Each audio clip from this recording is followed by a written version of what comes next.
तो आज की सच्ची घटना में एक महिला होती है जो कि शादीशुदा होती है। शादीशुदा तो होती है, साथ में जो उसका पति होता है कुछ साल उसके साथ समय बिताता है, उसके साथ रहता है। लेकिन वो बाहर चला जाता है। लेकिन पति के बाहर जाते ही वो महिला के कदम इस कदर बहक जाते हैं कि वो गैर मर्दों के साथ संबंध बनाने लगती है। एक दिन वो अपने ही ससुराल में एक दो लड़कों के साथ यानी कि अपने मायके के दो लड़कों के साथ संबंध बना रही होती है। तभी उसकी जो सास है उसे इस हालत में देख लेती है। लेकिन जब उसकी सास इस हालत में देखती है कि उसकी बहू गैर मर्दों के साथ संबंध बना रही है, वो कुछ ऐसा काम करती है दोस्तों, जिसको सुनकर आप भी हैरान हो जाएंगे, परेशान हो जाएंगे कि आखिर एक महिला अपने स्वार्थ को पूरा करने के लिए, एक शारीरिक सुख को पूरा करने के लिए किस हद तक जा सकती है। दोस्तों, आज की जो सच्ची घटना है, ये घटना आपको बहुत कुछ सबक और सीख देने वाली है, इसलिए इसकी जानकारी के लिए वीडियो में लास्ट तक बने रहिएगा। दोस्तों नमस्कार, आदाब। मैं हूं ज्योति कुशवाहा और आपका ज्योति वॉइस चैनल में स्वागत है। उम्मीद करती हूं कि ज्योति वॉइस की जो फैमिली होगी अच्छी होगी और अपना ख्याल रख रही होगी। दोस्तों, वीडियो में आगे बढ़ने से पहले आप लोग से मेरी ही रिक्वेस्ट है, जो कोई भी मेरे चैनल पर नए दर्शक है तो वीडियो को लाइक कर दीजिएगा, शेयर करिएगा, चैनल को सब्सक्राइब जरूर करिएगा ताकि हमारा हौसला बढ़ता रहे। और आपका एक लाइक करने से ज्यादा आपका पैसा भी नहीं लगता और आपका समय भी नहीं लगता, लेकिन आपका एक लाइक से हमारा हौसला बढ़ता है और हमको हमारा हिम्मत बढ़ती है कि आप लोग के बीच में ऐसी ही जो क्राइम की सच्ची घटना है, इस घटना से आपको रूबरू करा सकूं। दोस्तों, आज की जो सच्ची कहानी है, ये सच्ची घटना है, ये घटना उत्तर प्रदेश के महाराजगंज जिले से निकलकर सामने आ रही है और इसी के अंतर्गत एक निचोड़ थाना क्षेत्र है। इसी थाना क्षेत्र का ही एक आदमी है जिसका नाम होता है विशाल। विशाल के शादी आज से लगभग 5 साल पहले हुई होती है एक रागनी नाम की लड़के से, जो कि उसी के पड़ोसी के गांव की रहने वाली होती है।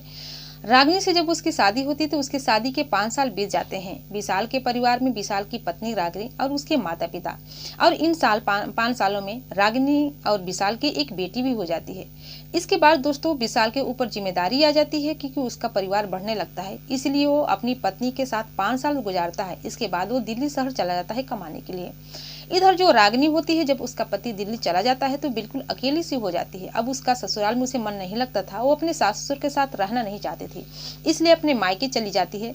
कुछ दिन मायके में गुजारती तो फिर ससुराल आती, इसके बाद कुछ दिन मायके में चली जाती, ऐसे ही उसका सिलसिला था। लेकिन ज्यादा वक्त वो अपने मायके में ही बिताती है, ससुराल में बहुत ही कम रहती थी।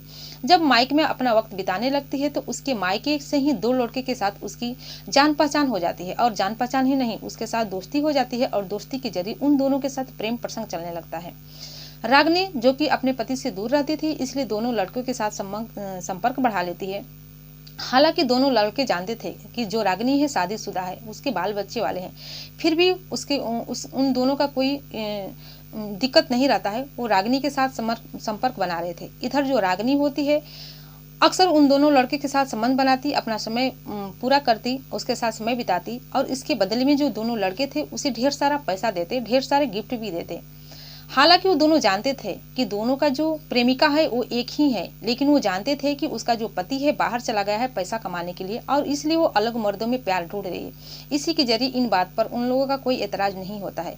इधर जो रागनी है दोनों लड़कों को अलग अलग समय पर समय देती, उसके साथ समय बिताती, और इसके बदले में उन लोगों से ढेर सारा पैसे लेती और ढेर सारा गिफ्ट भी लेती।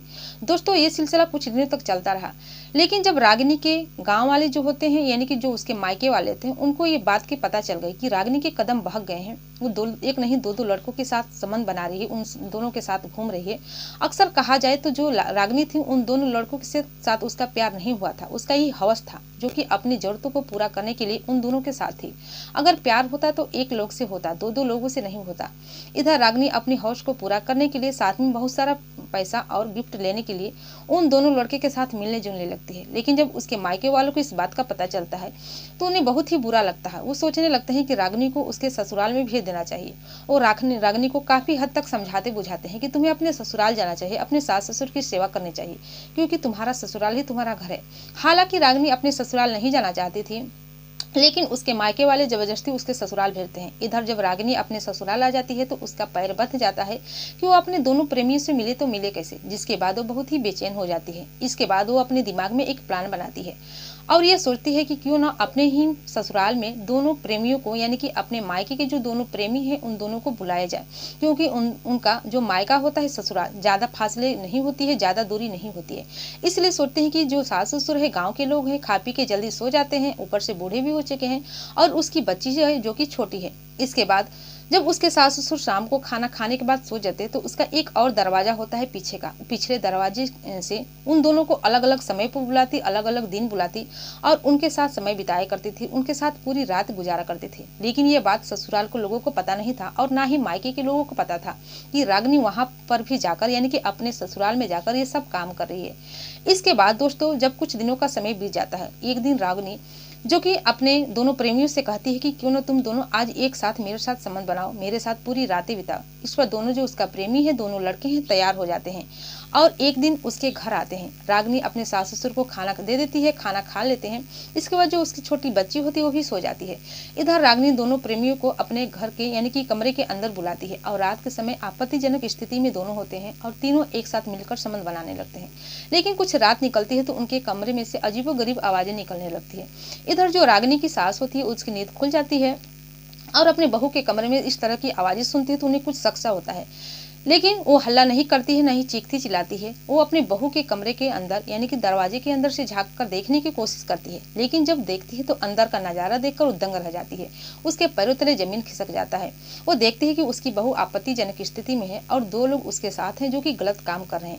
हालांकि जो रागिनी की सास होती है बहुत ही दिमाग से काम लेती है, वो ज्यादा शोरगुल नहीं मचाती है और अपने परिवार के बाकी सदस्य को उठाती है, यानी कि अपने पति अपने ससुर को उठाती है और पूरी बात बताती है कि उसकी जो बहू है उसके साथ दो लोग हैं, दो लड़के हैं और उन तीनों एक साथ गलत काम कर रहे हैं। उसके ससुर भी अपनी बहू की इस करतूत को सुनकर शर्मिंदा हो जाता है। इसके बाद वो अपने बेटे के मोबाइल पर कॉल करता है।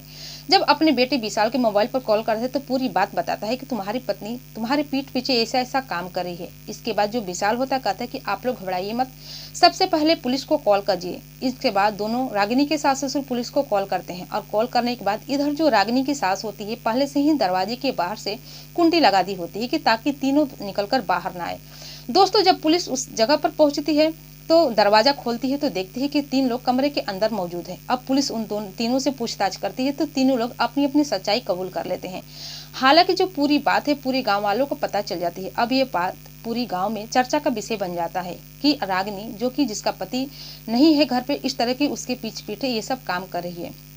दोस्तों कैसे एक औरत जिसका जो पति नहीं होता है अपना रास्ता भटक जाती है, अपनी राहें भूल जाती है, वो सही गलत का फर्क ही नहीं समझ पाती है और एक नहीं दो दो लड़कों के साथ अपनी भूख मिटाने लगती है और उसके बदले ढेर सारा पैसा लेने भी लगती है। तो दोस्तों आप लोग को इस कहानी से ही सीखना चाहिए, जो कि पति होता है घर की जिम्मेदारियों के लिए आपकी हर एक सुख सुविधा को पूरा करने के लिए ही बाहर जाकर कमाता है। उसे भी लगता है कि वो अपने परिवार के साथ रहे, लेकिन ऐसा नहीं हो पाता है।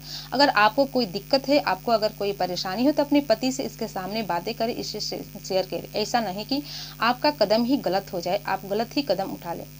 इस रागिनी की गलतियों से सीखिए और आपकी जिंदगी में अगर ऐसी रागिनी नाम की कोई महिला है तो अभी भी इससे पीछा छोड़ा लीजिए, ऐसा काम न करिए। दोस्तों इस कहानी के जरिए आपकी क्या राय है, आप अपनी राय हमें कमेंट सेक्शन में बता सकते हैं।